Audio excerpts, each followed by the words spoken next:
दोस्तों तो आज का वीडियो हमारा सेपरेट वीडियो होगा इग्नू के ऊपर, ठीक है ना। इग्नू का मतलब होता है Indira Gandhi national open university, जिसमें डिस्टेंस लर्निंग की व्यवस्था है और वहां से हम डिस्टेंस लर्निंग में एडमिशन ले करके अपना ग्रेजुएशन, पीजी और पीएचडी वगैरह कर सकते हैं। ये सारे कोर्सेज वहां अवेलेबल होते हैं। बहुत सारे कोर्सेज हैं डिप्लोमा से लेकर के ग्रेजुएशन तक, और बहुत सारे कोर्सेज हैं। तो आइए हम देखते हैं कि उसमें क्या क्या करना पड़ता है हमको। जो बच्चे एडमिशन ले लिए हैं उनका भी क्वेश्चन रहता है कि सर हमने तो अब एडमिशन ले लिया हुआ है, लेकिन आगे का क्या क्या प्रोसेस होता है हमें पता नहीं है। तो इस वीडियो को देख करके आप हर चीज समझ पाएंगे कैसे क्या होता है। तो आइए समय को नष्ट न करते हुए हम डायरेक्ट अपने पॉइंट पे आते हैं, ठीक है। मैंने यहाँ पे लिखा हुआ है फुल डिटेल्स। फुल डिटेल्स का मतलब होता है पूरी जानकारी। तो इस वीडियो के माध्यम से आपको पूरी जानकारी दी जाएगी, इसलिए वीडियो को स्किप नहीं करना है, आपको स्टेप बाय स्टेप देखना है कि क्या होता है, ठीक है ना। आइए देखते हैं इग्नू का मतलब क्या है।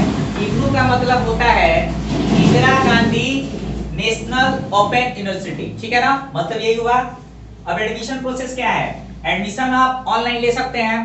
आप जहां हैं वहीं के किसी साइबर वाले के पास जाइए, दुकान वाले के पास जो ऑनलाइन फॉर्म वगैरह फिलअप करता है उसके पास जाइए और अपनी बातों को बताएंगे। जब बोलेंगे कि इग्नू में एडमिशन लेना है तो इग्नू का जो पोर्टल है उसको ओपन करेगा। वहां पे सबसे पहले आपका एक यूजर आईडी और पासवर्ड बनता है, ठीक है ना। रजिस्टर होता है, वहां पे आपका नाम और पासवर्ड होगा, जिससे आप लॉगिन करके आप अपना प्रोफाइल देख सकते हैं, ठीक है ना। तो यूजर आईडी और पासवर्ड होगा, रजिस्टर आज जाके आप कर देगा वहां दुकान वाला, कैप्चा वगैरह फिलअप कर देते हैं तो वहां से आपकी आईडी बन जाती है और आप वहां से साइन इन कर लेते हैं, ठीक है। फिर वहां से हम एडमिशन के प्रोसेस में जाएंगे तो वहां पे सबसे पहले आपको ऑनर्स पेपर मिलेगा, ठीक है ना। तो ऑनर्स पेपर में क्या होता है, यदि आप ग्रेजुएशन फर्स्ट ईयर के हैं तो आपको एक सब्जेक्ट मिलता है BSHF 101। ये कंपल्सरी सब्जेक्ट है जिसे पढ़ना अनिवार्य है। वो 8 क्रेडिट का होगा, 8 क्रेडिट का होता है। और पूरे साल में आपको ऑनर्स पेपर जो हमारा होता है, मैं यहाँ पे 32 लिख दिया हूं।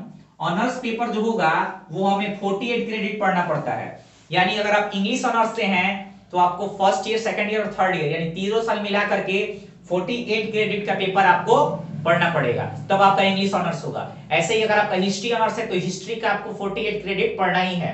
यानी मेजर सब्जेक्ट आपका ऑनर्स होता है और बाकी के जो सब्सिडी वगैरह होते हैं सारे इसमें आ जाते हैं, ठीक है ना। आइए ये देखते हैं कैसे कैसे होता है। तो एडमिशन लेंगे जैसे ही आप, वहां पे आपका टोटल सर्टिफिकेट लगेगा इंटरमीडिएट का। यहाँ पे टीसी वगैरह नहीं लगता है, जो आपको सीएलसी मिलता है ना, कॉलेज लिविंग सर्टिफिकेट इंटरमीडिएट के बाद, यहाँ पे वो नहीं मांगता है। यहाँ आपका केवल मार्कशीट और कास्ट वगैरह अगर है तो उसको आप लगा सकते हैं, वहां से एडमिशन हो जाती है, ठीक है ना। अगर नया अपडेट आया होगा तो आपको सीएलसी लगता होगा तो आप लगा सकते हैं ऑब्वियसली, ठीक है ना।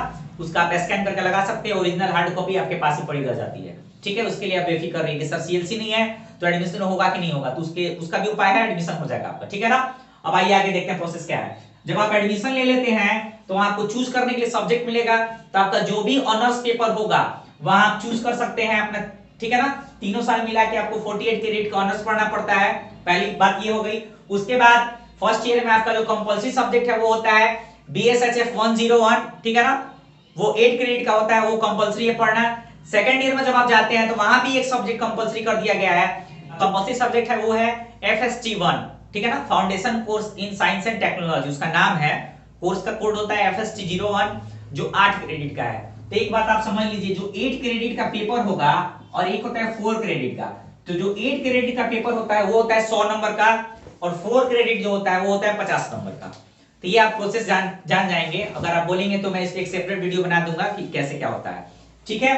तो अब जाके वहां से अपना चूज कर लेते हैं। उसके बाद से जो आपका चार्ज होगा, एडमिशन चार्ज, वो आप वहां से पेमेंट कर सकते हैं। पेमेंट कर देंगे, आपको एक रिसिप्ट मिल जाएगी, दुकान वाला दे देगा।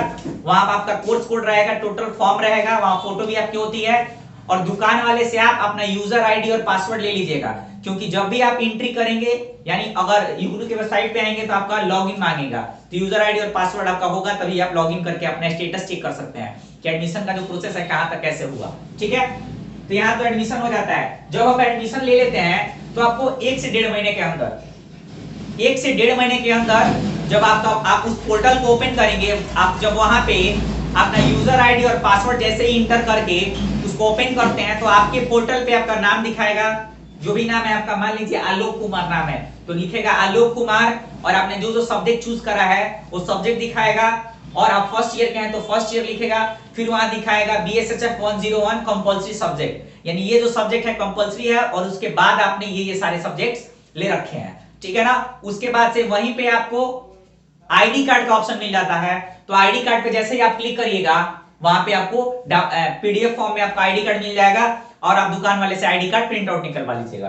तो आईडी कार्ड जैसे ही आप प्रिंट आउट निकलवाएंगे वहां पे आपको इनरोलमेंट नंबर मिलेगा। इनरोलमेंट नंबर मतलब हो गया ये आपका रोल नंबर हो गया, इसका मतलब यही होता है। तो इनरोलमेंट नंबर आपको मिल जाएगा। उसके बाद क्या होगा, इनरोलमेंट नंबर जब आप ले लेंगे तो आपको पता हो गया कि मैंने एडमिशन लिया हुआ है, एडमिशन कंफर्म है और मेरा इनरोलमेंट नंबर भी अलॉट हो गया, यानी यूनिवर्सिटी ने दे रखा है मुझे। उसके बाद क्या करते हैं, उसके बाद वहीं पे आपको आप जिस ईयर के हैं इसमें 2 बार एडमिशन होता है, एक दिसंबर के सेशन में होता है, एक जुलाई के सेशन में होता है। यदि आप जुलाई सेशन में एडमिशन लिए हुए हो और अगले साल जुलाई में आपका एग्जाम पड़ेगा तो आपको 31 मार्च तक आपको असाइनमेंट जमा करना पड़ता है। तो असाइनमेंट क्या होता है, तो आपका जो भी कोर्स आप सिलेक्ट किए हुए होंगे उसका किताब यानी उस सब्जेक्ट की बुक बाय पोस्ट आपके घर तक आ जाएगी और आप ऑनलाइन जब डालिएगा अपना गूगल पे सर्च करेंगे आप और जब वहां पे कोर्स कोड डालेंगे तो वहां पे आपका असाइनमेंट पेपर का पीडीएफ मिल जाएगा, उसको आप प्रिंट आउट करा लेंगे। उस पर सेशन रहता है कि 2019-20 है, 20-21 है, ऐसे करके आएगा, प्रिंट आउट निकलवा लीजिएगा और उसको क्लासमेट का असाइनमेंट पेपर आता है उस पर आप बना करके फिर वहां पे आईडी कार्ड की जीरोक्स और वहां पे अपना टोटल फुल जो भी इनरोलमेंट नंबर है, एड्रेस, मोबाइल नंबर जो आपने दे रखा है टोटल फिलअप करके फिर आपका जो स्टडी सेंटर होगा पास का, तो अगर आप इधर मेरे तरफ से बिलोंग करते हैं या तो गोपालगंज हो सकता है, नहीं तो सिवान हो सकता है, जो भी होगा आपने जहां भी चूज कर रखा होगा वहां जाके आप 31 मार्च के पहले आपको जमा कर देना है। यह है जुलाई वाले सेशन के लिए। और यदि आप दिसंबर वाले सेशन में एडमिशन ले रखे हैं तो आपको असाइनमेंट 30 सितंबर के पहले जमा करना होता है, यानी पूरे सितंबर जमा होता है तो 30 सितंबर के पहले आप कभी भी जाके सेंटर पे जमा कर सकते हो, ठीक है। तो असाइनमेंट की प्रॉब्लम सॉल्व हो गई। अब असाइनमेंट की प्रॉब्लम सॉल्व होते क्या होती है कि जब हम एग्जाम देंगे तो क्या होगा कि असाइनमेंट जो हम लिख के जमा किए हैं उसका 30% मार्क्स ऐड किया जाता है और एग्जाम में जो हम पेपर लिख के आते हैं उसका 70% मार्क्स ऐड होता है, दोनों मिला के 100% हो गया और वहां से रिजल्ट डिक्लेयर हो जाती है, ठीक है। अब देखिए, अब उसके बाद जब आप असाइनमेंट जमा करने जाएंगे उसी समय आपका एग्जाम फॉर्म फिलअप हो रहा होता है, ठीक है। उसी समय कुछ दिन आगे पीछे आप पोर्टल पे जाके चेक कर सकते हैं। तो वहां पे क्या होगा कि आपका एग्जाम फॉर्म फिलअप होगा, वहां पे पर सब्जेक्ट 150 रुपया लगता है, यानी अगर आपका 4 सब्जेक्ट है तो 150 इंटू 4 यानी 600 रुपया लगेगा, ठीक है ना। पर सब्जेक्ट 150 रुपया का पेपर का आपका एग्जाम फॉर्म फिलअप होगा और वही इनरोलमेंट नंबर डाल के आप वहां पे देगा, वेरीफाई करके जमा कर दीजिएगा, उसका रिसिप्ट आपको मिल जाएगा, ठीक है ना। उसके बाद क्या है, जब आप फॉर्म भरते हैं तो वहां आपको एग्जाम सेंटर चूज करने के लिए देता है, ठीक है। तो एग्जाम सेंटर जो आपका लोकल का एग्जाम सेंटर पड़ता होगा वहां पे देगा, उसका कोड होता है। तो कोड आप लिस्ट मिलेगी आपको, लिस्ट में एग्जाम सेंटर का पता और कोड होता है, कोड आप वहां से सिलेक्ट कर सकते हो। यानी जो एग्जाम सेंटर होता है वो आपके मन से मिलता है, जहां आप सिलेक्ट करेंगे वहीं आपका पेपर पड़ेगा, दूसरी जगह नहीं देगा, ठीक है ना। ये क्लियर हो गया। उसके बाद जब एग्जाम की डेट आउट होता है तो जुलाई वालों का एग्जाम आपको जुलाई में होता है, ठीक है, और दिसंबर वालों का आपका हो जाता है दिसंबर में, ठीक है ना। तो सबसे इंपॉर्टेंट बात क्या रहेगी यहाँ पे कि जब एग्जाम आपका होने वाला होगा तो कुछ दिन पहले आपको हॉल टिकट अलॉट होगा। हॉल टिकट मतलब होता है एडमिट कार्ड, उस पे क्या होता है, आपकी फोटो होती है, सिग्नेचर होता है और साथ में आपका एनरोलमेंट नंबर होता है और सेंटर का पता दिया हुआ होता है और वहां पे आपको सब्जेक्ट रहेगा और सीटिंग का टाइमिंग रहेगा कि किस सीटिंग में आपका पेपर पड़ रहा है। जब आप पेपर दे देते हैं तो आपके जैसे एग्जाम कंप्लीट होता है उसके 45 दिन के बाद आपका रिजल्ट डिक्लेयर हो जाता है। आप पोर्टल पे जाकर अपना एनरोलमेंट नंबर डाल करके प्रोग्राम सिलेक्ट करके अपना रिजल्ट चेक कर सकते हैं। वहां आपका ग्रेड कार्ड दिखाएगा, ग्रेड कार्ड में आप देख सकते हैं स्टेटस क्या है, कंप्लीटेड दिखा रहा है, मतलब आपका ग्रेड कार्ड कंप्लीट हो चुका है। तो इस प्रकार से ये सारा प्रोसेस होता है। तो first year, second year, third year सारा प्रोसेस सेम है, ऐसे करके हमें करना होता है। और थर्ड ईयर का जैसे ही हमारा प्रोसेस कंप्लीट होता है और जब ग्रेड कार्ड का स्टेटस कंप्लीट हो जाएगा, यानी फर्स्ट, सेकंड और थर्ड में आपका रिजल्ट अच्छा रहा, फेल नहीं हुए हैं किसी में, सारा अच्छे से पास आउट कर लिया आपने, तो जैसे ही ग्रेड कार्ड का स्टेटस आपका कंप्लीट होता है 30 दिन के अंदर प्रोविजनल और मार्कशीट आपको बाय पोस्ट आपके घर तक भेज दिया जाता है, ठीक है। तो इस प्रकार आपने इग्नू से एडमिशन लिया, सर्टिफिकेट वगैरह आ गया। और अगर आप पीजी वहां से नहीं करना चाहते हैं तो आपको सीएलसी की आवश्यकता होती है, तो वो भी आपको मिल जाएगी। उसके लिए आपको 500 का डीडी बनवाना होता है, वो आपको ओरिजिनल सेंटर पे जमा करना होता है। इसके लिए एक अलग से सेपरेट वीडियो मैं बना दूंगा कैसे क्या प्रोसेस होता है। तो आज के लिए इतना ही। अगर आपको हमारा वीडियो पसंद आया हो और अगर आपको लगता हो कि इस वीडियो को देख के आपको बहुत सारी जानकारी मिली है तो हमारी वीडियो को आप लाइक करिएगा और जो भी इग्नू के स्टूडेंट्स होंगे उनको जरूर शेयर करिएगा, ठीक है। तो आज के लिए जय हिंद।